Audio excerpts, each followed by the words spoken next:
As you can see, the monster Yep. is here. Man. Hello, everyone. It's Lewis Rugg.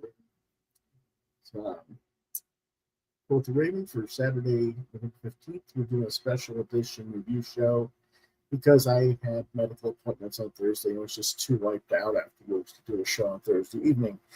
Joined this episode by none other than John Norris. Hello, everyone. I've got my USB microphone set up, so hopefully y'all can hear me more clearly this time. So hope y'all are having a good afternoon.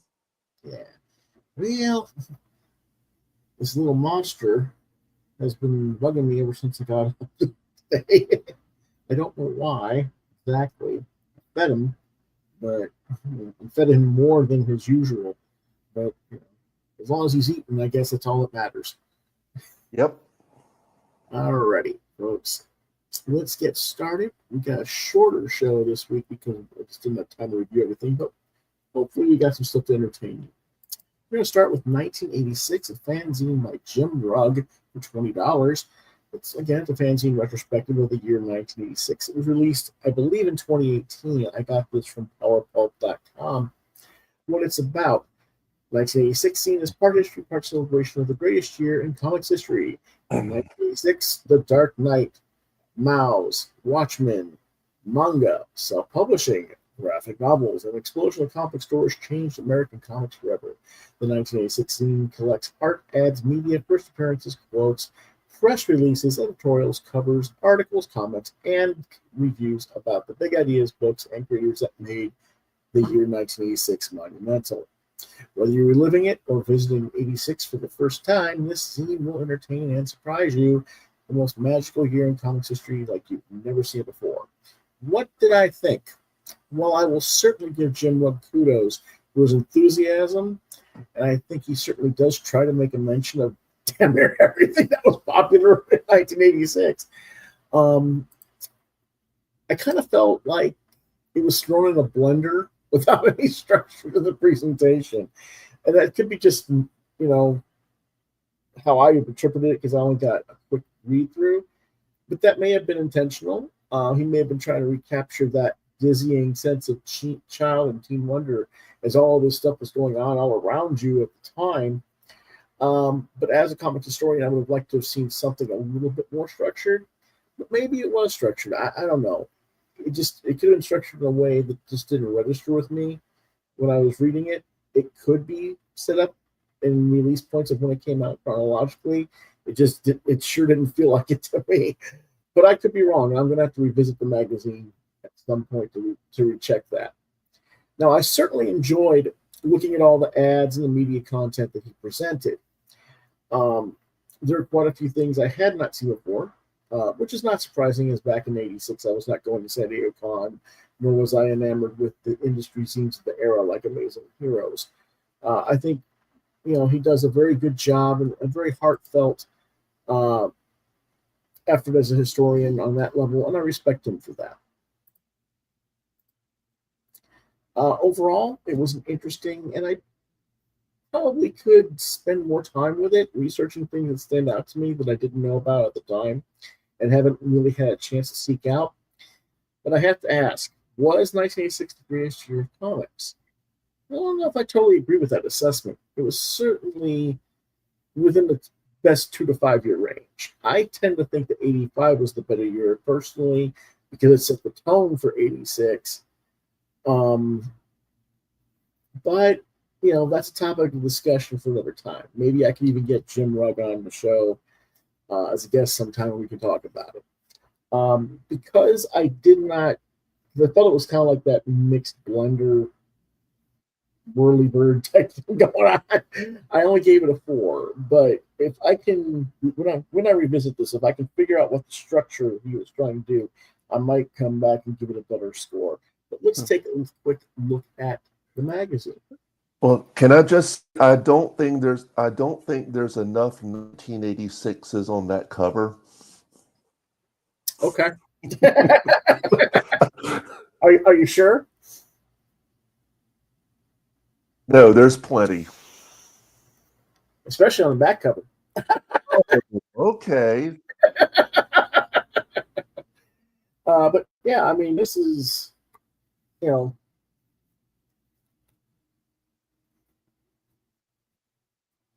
just showing covers of things that were coming out in that era.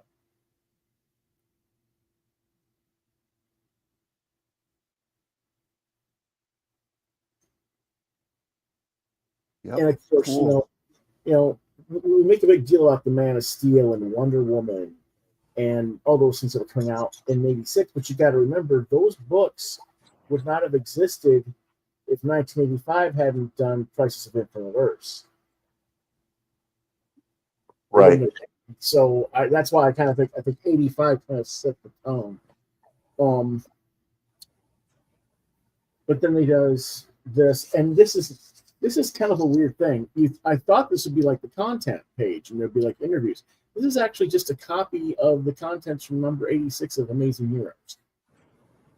I wish you'd done an actual content page and explained it more, but Yeah. I mean, it's cool. I mean, Love and Rockets from from Fantagraphics. That was a cool thing back then. Good full page ads for Watchmen and the first story arc by Miller and Mazzucchelli for Batman. These are the kind of things that got seen either on back covers of the comics, or there were even posters in the stores at the time. Of course, we had the launch of the new universe from Marvel. And that's a cool piece of artwork there, really. It is. The next piece is an actual thing I've never heard of called Protostar. It's an interesting logo design, if nothing else. I do like the dot matrix pointillism of the planet on that. That's something that I would normally do. And then he takes some of the stuff that you see that was going on in Small Press Watch and the kind of the ads that were taken out at the time in places like Comic Buyer's Guide magazine and stuff like that. That's what this is from. And it's that kind of thing all the way through the whole book.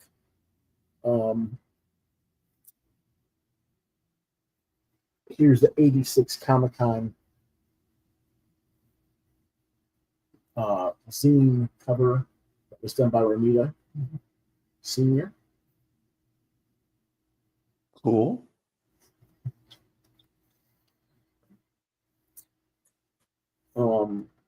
Here's another example of a fanzine that's promoting Bud Plant and the First Kingdom by Jack Katz, which I've talked about in the past.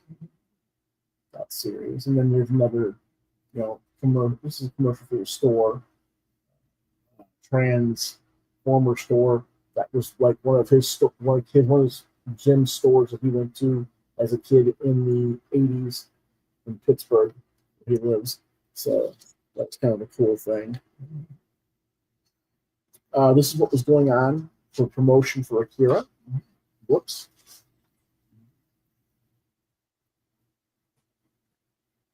Wow. So there was like a lot of cool stuff in this zine. Was it worth $20? Yeah. I think I got a discount, but if you're really into historian type books, it's worth it, I think. Okay, let's go ahead and move on to our next book. And that would be one of yours, John. Biker Mice from Mars, numbers 3 through 5. Publisher Oni Press. Writers are Melissa Flores for numbers 3 and 4 and Matt Hodson for number 5. Artists are Daniel Geet for 3 and 4 and George Tarragona, number 5. Colors by Alessandro Santoro. Lettering is by Ghost Glyphs Taylor Esposito. Cover artist is Edu Souza and Joe Canola, with variants by various artists. Editor is Carl Ballers, designer Winston Gambro, genre action adventure superhero, release date August to October 2025, rating teen. What it's about. As Vinny, Throttle, and Moto transport the renegade scientist who may hold the answers to the Plutarchians' Mars attacks across the desert on their way back to Brimstone, they find themselves under attack from a deadly subterranean menace. Meanwhile, at the spaceport, a classic Biker Mice villain arrives, making his series debut in style. And when Hard Rock comes to town, the motorbike riding Mouse Bros find themselves caught between a hard place and, well, him. In issue number 4, it's a trip down the mysterious Dr. Hockey's short-term memory lane as Stoker and the Biker Mice pump her for information regarding her involvement with the Plutarchian invaders. What is her connection to RoboForce? How is she involved with the Earth-based corporation Utopia? I'm sorry, I can't think of that word. Aegis, thank you. And why are Plutarchians currently after her? And in issue number 5, the Biker Mice face off against their most formidable adversary yet, Detonator the Cruel, a former RoboForce member turned merciless hitbot who's wired to wound everything he comes into contact with. This new threat emerges as the alien Plutarchians intensify their Mars takeover, bringing chaos and destruction to the Red Planet.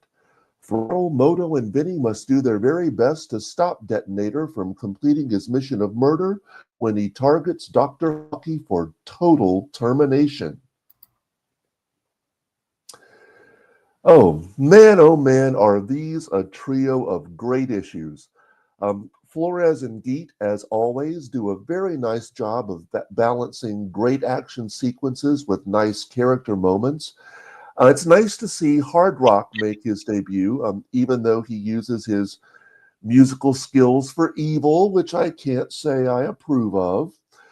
But and it's nice to see Max 89 and the RoboForce gang again. But it's issue number 5 where things really kick into high gear with the arrival of Detonator and another classic Biker Mice villain making his series debut, Lectromag.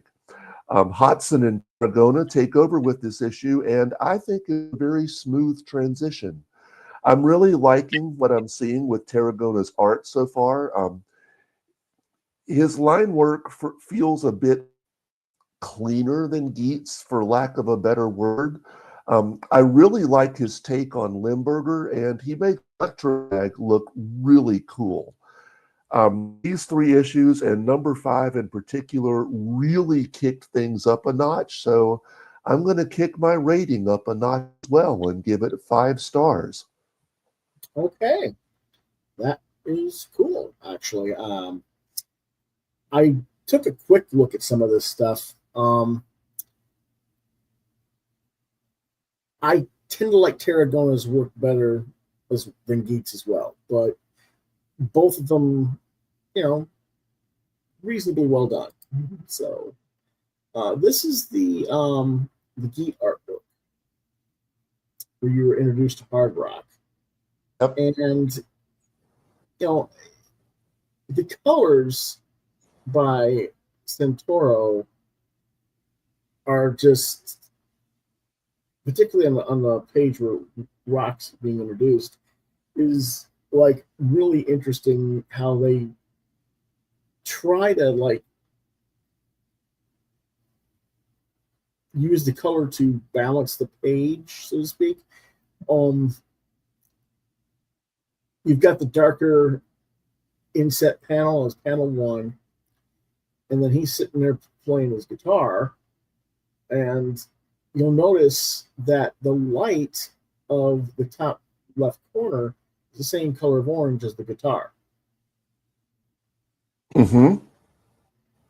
And it's kind of like this blend of trying to draw your eye down across to the middle right of the page, which takes you to where the second where Balloon is, and then the other inset panel, his face is there as well. So it's quite interesting how they do that, because not that doesn't always happen with coloring, where they're actually helping the line art and the way you're supposed to follow the art for reading.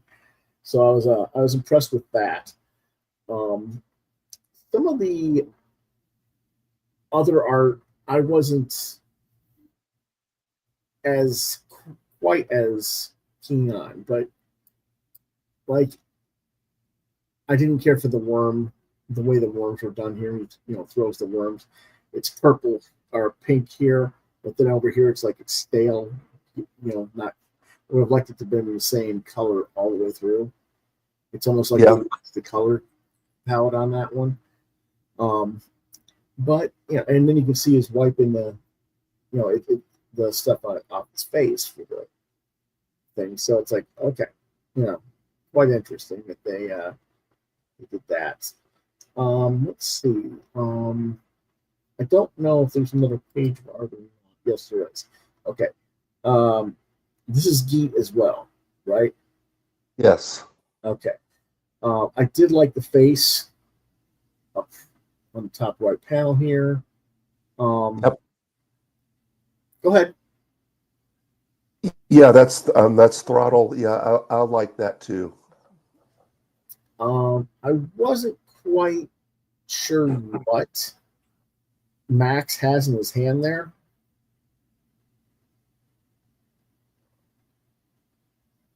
Bottom center page on the right side. Oh, yeah, it's and I don't have my issue right in front of me. So it's some sort of creature, and I can't remember what they call it. Mm-hmm.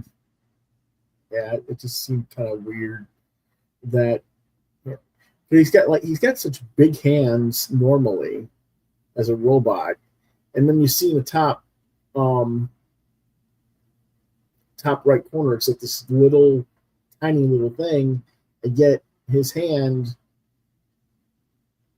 it's big enough to fit in his hand. A little bit of things like that. And that's why I probably wouldn't give it a 5, but as far as enjoyment of the storyline, I get why you gave it a 5. And this is Jordi Tarragona's work. Yep. And it's a little more cartoony and a little more on model to what Biker Mice actually was. Yes. And that's part of why we like it. I like it a little bit better. But at the same time, the coloring again seems a little bit weird. If you look at panel 3 on page 1 here, the light source is on the left side of his, or the right side of his face, and then you go right to the next panel, it's on the opposite side. It seems like they needed to, I don't know, do it a little bit better, I guess, in that respect. But because it seems like the lighting for panel 1 and panel 3 makes sense, but then the panel 2 doesn't. Right. So, I can see that. But other than that, little things like that is why I would probably give this stuff a 4 instead of a 5. But it's still good stuff. Okay, our next book is Disney's Gargoyles Demona, number 4 of 5. Writer Greg Wiseman, artist Frank Parr on pencils and inks, and Robbie Bevard on colors, lettering Jeff Eckelberry, cover artist Megan Hetrick, variants by various artists, editor Nate Cosby, genre fantasy action adventure, release date November 5th, 2025, rating teen. What it's about. The year is 1195, and Demona and her adopted daughter Angelica have returned to the ancient streets of Constantinople, where Angelica has rekindled her romance with the gargoyle Magni. More important than old boyfriends, however, at least to Demona, is the presence in the city of the fabled relic known as the Eye of Odin, which she believes will be able to grant her aging daughter the same immortality that has kept her young for more than a century. But when the keeper of the eye is found dead, Demona quickly becomes the prime suspect, and it's up to Angelica to find the real culprit before the heavy hand of evil justice comes down upon them all. So what I thought, this is a very well done issue. We begin with a storyteller entertaining the court with a tale while Demona meets with a scholar. Meanwhile, there's a young Scotsman in the court asking questions regarding gargoyles. Wiseman does a nice job intertwining the stories until they become one and the mystery grows deeper. In fact, after I read it, I immediately read it again to make sure I hadn't missed something. There are some wonderful moments between Magni and his brother Modi, and a particularly good moment between Demona and Angelica once she realizes why Demona was interested in the Eye of Odin. The Angelica proves in this issue that she knows Demona pretty darn well, and the artwork is quite nice, particularly of Magni and Modi. I won't show my two favorite pages of them, as they would give away a plot point that readers need to discover for themselves. There's one issue left in this series, and I look forward to the conclusion, and I give it 4 stars. Now, ironically, I would have thought you gave this one the 5-star. And the other one the 4. I'm not sure why, but I did. Yeah, I mean, it's a good series so far. I can see why you're enjoying it.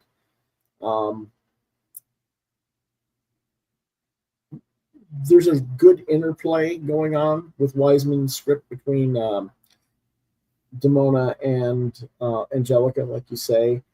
But they're also kind of... Am I wrong, or do you think there's a battle of wits between the two going on? No, I think there is. Okay.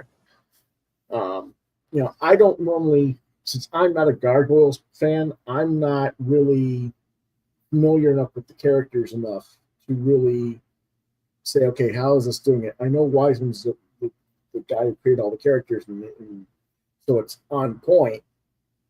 But it's like, for me, am I reading what I'm supposed to be reading? And maybe you had the same way, because like you said, you went back to reread it almost immediately, because just to make sure you didn't miss something. So maybe I was having the same kind of reaction. Yeah, for me, it was just more of, the intertwining stories. So I wanted to make sure I didn't miss any detail. Okay. Let's see if we can share some of the art of this. Again, this is art by Frank Power or Poor or R. Kind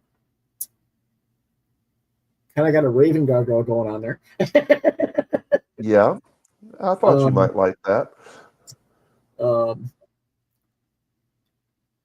The coloring, I don't know. Is it just me, or is it a little bit overworked?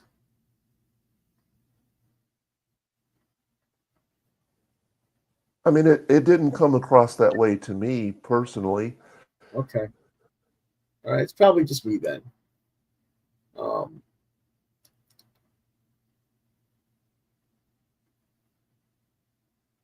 But pretty good stuff. Let's go ahead and go on to the next one. Stitch, 2025. Stitch, number 1 through 3. Publisher Dynamite Entertainment. Writers Connor Ratliff and James III. It's like, that's an interesting name. Artist is Greta Zella, doing all of it, the triple threat of pencils, inks, and colors. Lettering is Fabio Amelia. Cover artists are Ed Bauman with variants by Jay Lee and June Chung, Ciro Cangelosi, Jennifer L. Meyer, and George Gaddis. Editor and designer Nate Cosby. Genre comedy sci-fi. Release date August 27th through October 29th, 2025. Rating all ages. It's about the galaxy's most dangerous and adorable weapon returns. Dr. Jumba Jukiba, the scientist responsible for releasing the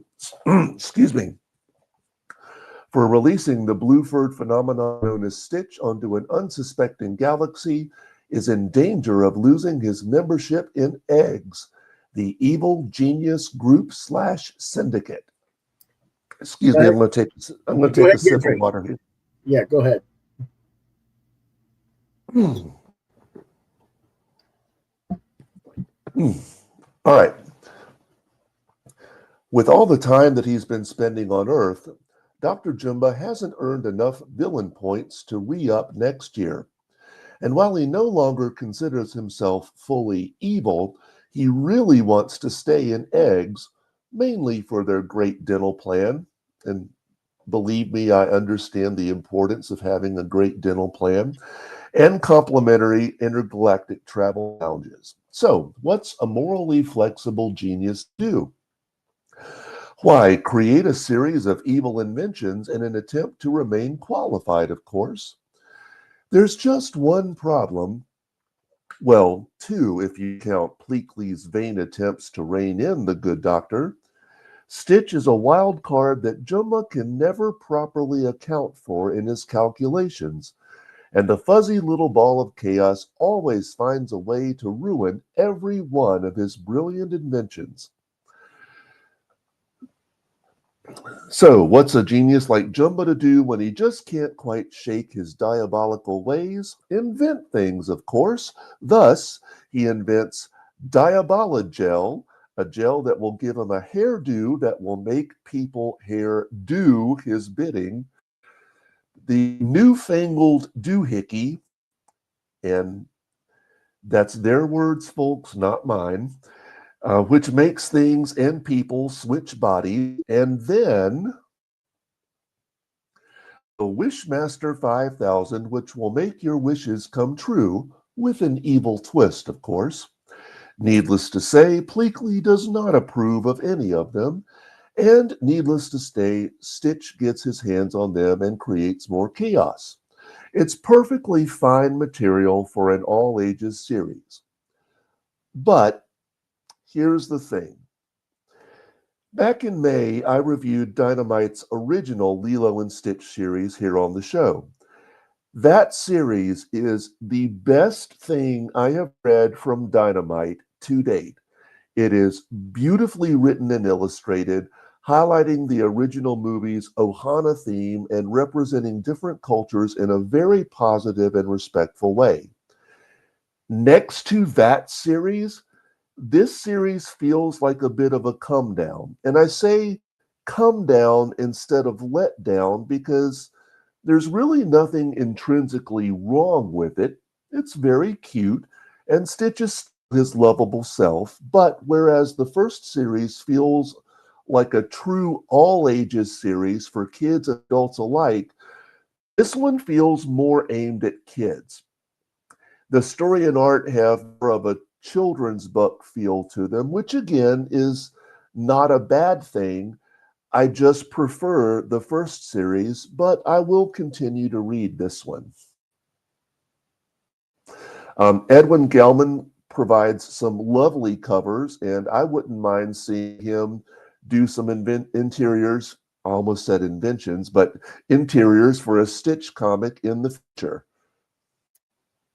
Well, what I thought the inventions by Dr. Jumba were actually clever and quite puntastic. The interior card is okay. I'm actually not a fan of Gelman's covers because he uses too many digital effects on the backgrounds. And I suspect if he was an interior artist, either his work would be lesser or you would be complaining about the overuse of the computer rendering, John, because you tend to do that when they use a lot of the computer, like the Duo shading.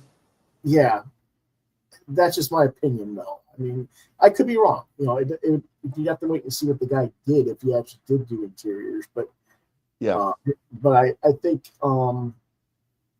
like there's a lot of very clearly defined computer rendering on the backgrounds of these covers, and like that. If we go back to cover number 2 here, I had to go back in and fix the bottom right corner because you had sent me something that had text over it.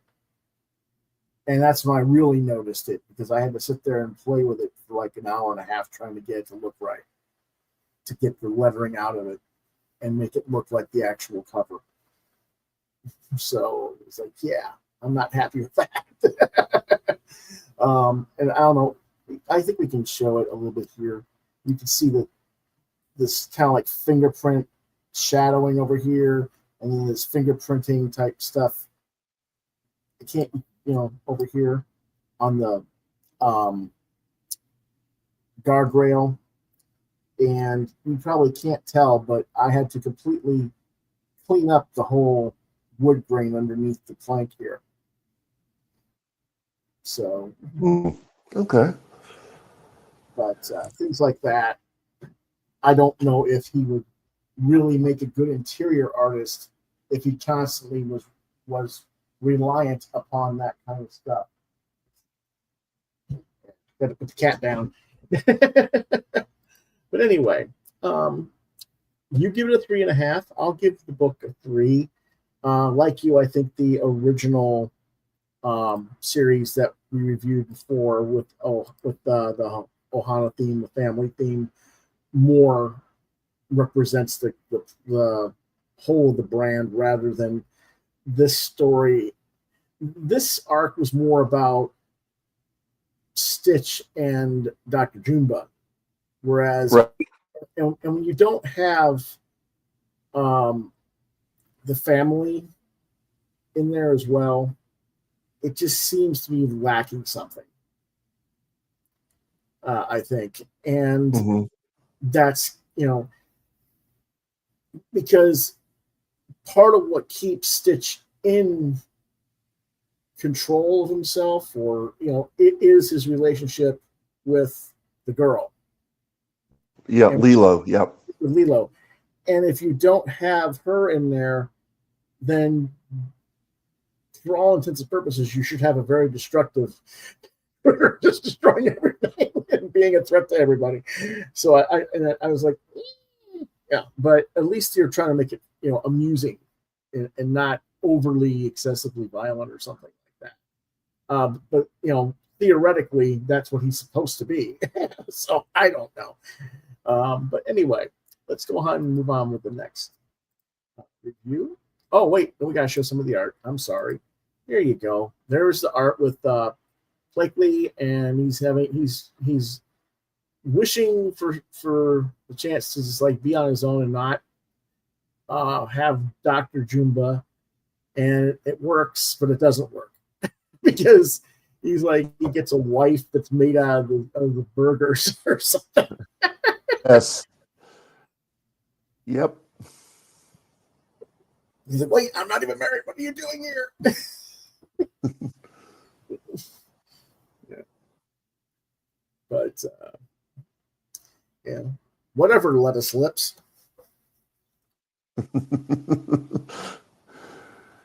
So anyway, I probably would have done a different color for the Krakoom. Maybe, I don't know. It's almost like the lettering is supposed to be what's lighting up both their sides, even though it's a lightning bolt. So I think I might have done something a little bit different. I don't know.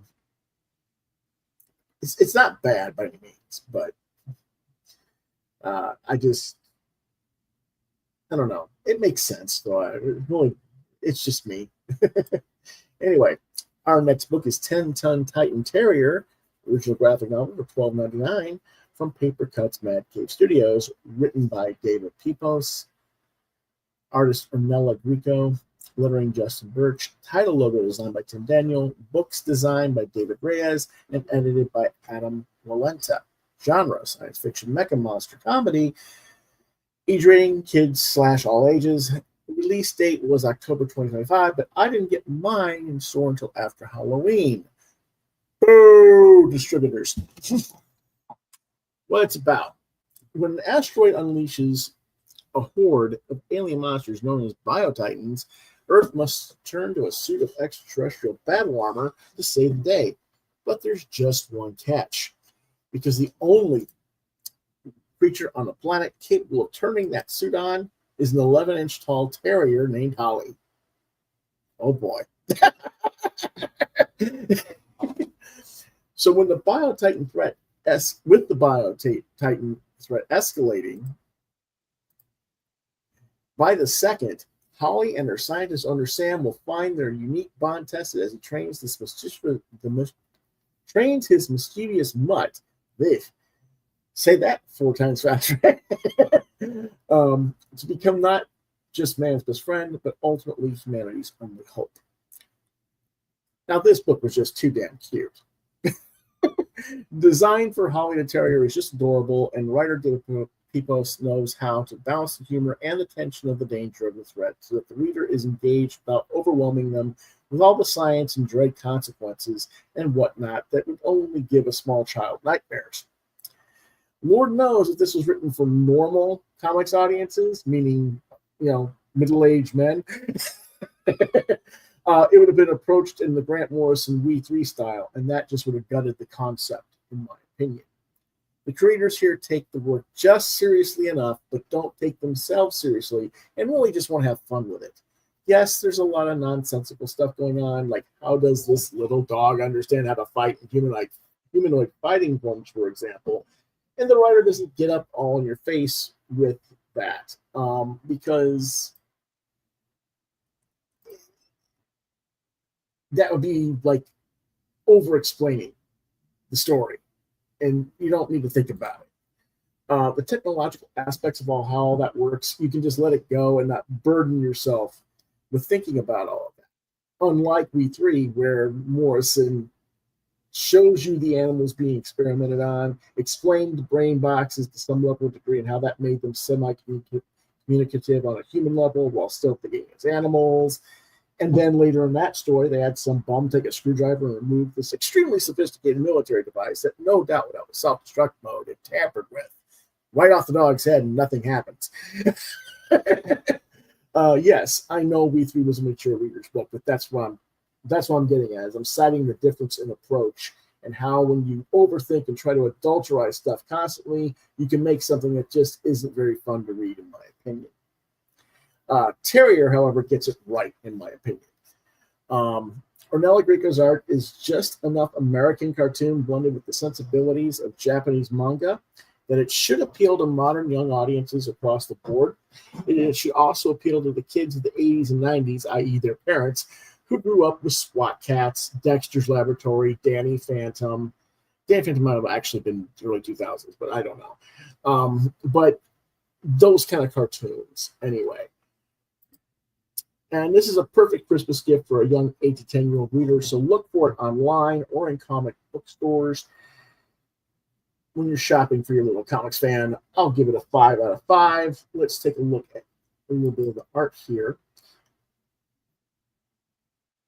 Oh, well, that's nice. Yeah. Now, some people might complain about the coloring in this. It's not consistent all the way through. I get it. There's certain other things that, here and there. So it might, if I'm being really hard technical editor, I have to drop it down to a 4. But if I'm just looking at it from the perspective of a young reader who isn't like educated in literary and art analysis and everything like I am, it's got to be a 5. That's why I'm giving it a 5. But if I had to be, Mr. Grumpy Pants, I'll give it a 4. Okay. And I'll show you what I mean by that in a second. You can see here the gun tote is on the left arm where it was on the right arm.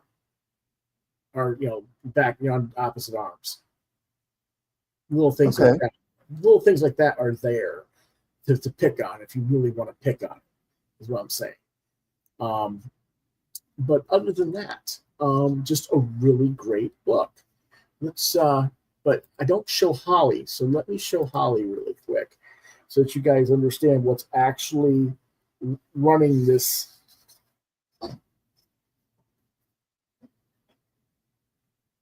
Oh,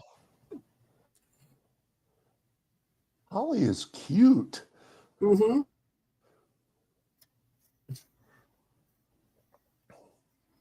And to compare the animal's size to the robot,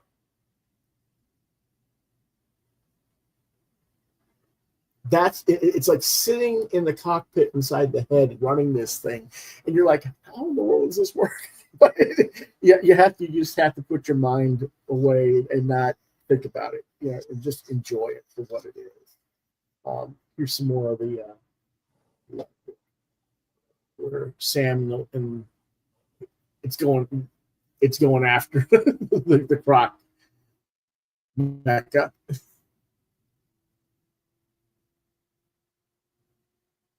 Very really cool. fun stuff. Yes, very awesome book. I really do enjoy it. Here's another one where he's like going up against a giant teddy bear mecha. Oh, wow. Yeah. So it's just a really cool book. I think kids will really enjoy this. Awesome. Yeah. So that's pretty much what we got for you this week. Again, I apologize for not having more. Thursday, I just was wiped out from doctor's appointments, and I just could not get my stuff together. So next week, we will be covering The Approach, Gotham by Gaslight, um, League for Justice, Comic Book Creator number 40, I think it is. Yeah, number 40. Megaton Man, Multi-Mentions, Mercury Mouse number 9, Whipple Wolf number 2, Space Scouts number 1. Our throwback issues are going to be Strange Adventures from Vertigo from 99 and Critters number 14. As you can see, it's got that amazing Stan Sakai Usagi cover on it. A Star Called the Sun, which is a book I just got in this week. I think I showed it to you guys on Tuesday for crowdfunding. Assuming the Twilight Zone shows up in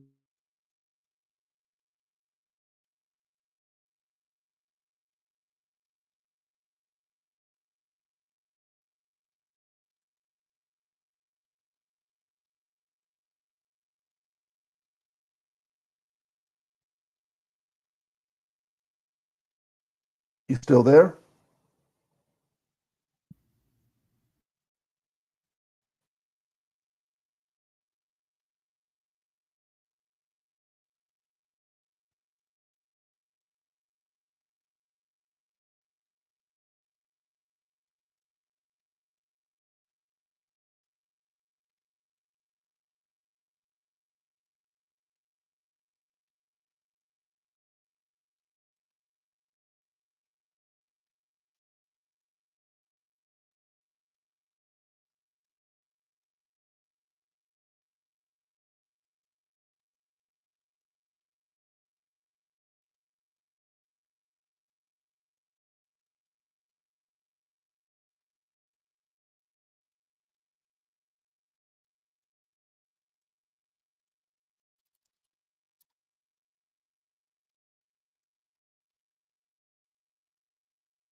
Not sure what's going on.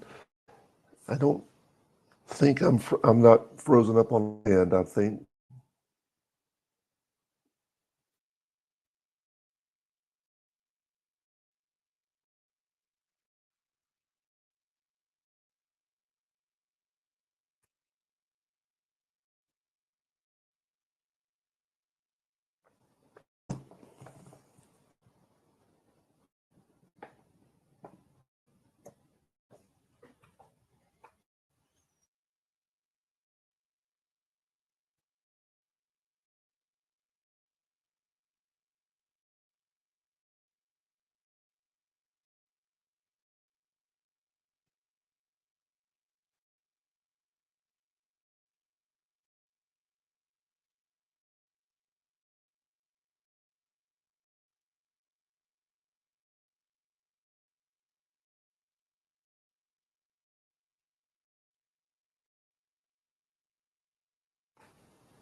Saying my internet connection was restored, but I don't. Okay. I don't know what happened. My internet was glitching. Sorry about that. Oh, trust me. But hopefully, I mean, it kept saying I was back on, but it wasn't. So weird. All right. I am all too familiar with internet glitching. Yeah. So anyway, that's what we got coming next week. So anyway, let's get us talking out of there. See us at Lewis.BrightRaven on Facebook, at Twitter X, LewisBrightRave2, DeviantArt.com/BrightRaven, where you can find more of my artwork. You've been watching Quoth Raven, Lewis BrightRaven exclusively on YouTube. If you want to reach out to me on email, it's QuothRavenLBR72 at gmail.com. If I don't get back to you there, try LewisBrightRaven at yahoo.com. If you want to reach out to John, it's GrayFigaro at hotmail.com. And so we'll be back on. Let me get that out of my face. I'll be back on Monday with Monday Manga, and we'll get back into our regular schedule. Right? So until then, you guys have a great weekend, and we'll see you next time on Quoth the Raven. Nevermore.